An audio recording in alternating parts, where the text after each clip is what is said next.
everyone, this is Aisha and welcome to our 56th Kotlin tutorial, and in this tutorial I'll be talking about interfaces. So more on interfaces. So now an interface, in the last tutorial we have created an interface and then we have used a class to provide the implementation of that interface. And in this tutorial I'm going to create two interfaces and then I will provide the implementation of both of these interfaces in one class. So now to create an interface you have to use the keyword interface, and then we will have the name of interface. For example, X is the name of interface and then the body of the interface. Similarly, I'm going to create another interface Y and then the body of the interface. So now inside the interface X, I'm going to declare a function using the keyword fun and then empty parameters and then the body of the function. So inside this body of the function I'm going to use a print line statement to print hello X, and then in Y fun display 1 print line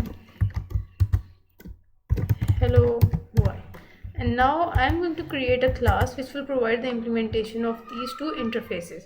So for this you have to use the keyword class and then the name of the class, for example derived class, and then we will have colon and then X and then comma and then Y. So this class now provides the implementation of interface X and the interface Y. Now in the main function, if I create an object for the derived class,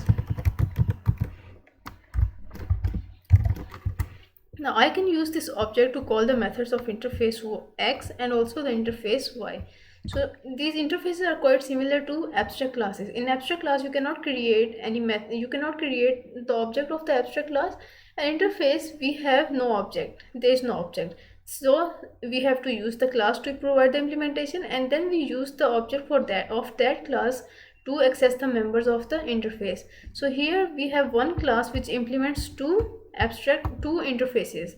So now we have created an object of this class and then I can use this object to call the methods of the interfaces. So object dot display is the method of interface X, and similarly object dot display 1, which is the method of the interface Y.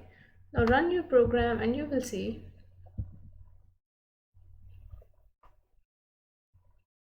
and you can see here hello X, hello Y. So what we did in this tutorial, we have created two interfaces and the implementation of these interfaces is provided by one class, which is the derived class, and then we have created an object of this class to access the members of the interfaces. So that's it for this tutorial. Thank you guys for watching the video and I'll see you in the next tutorial.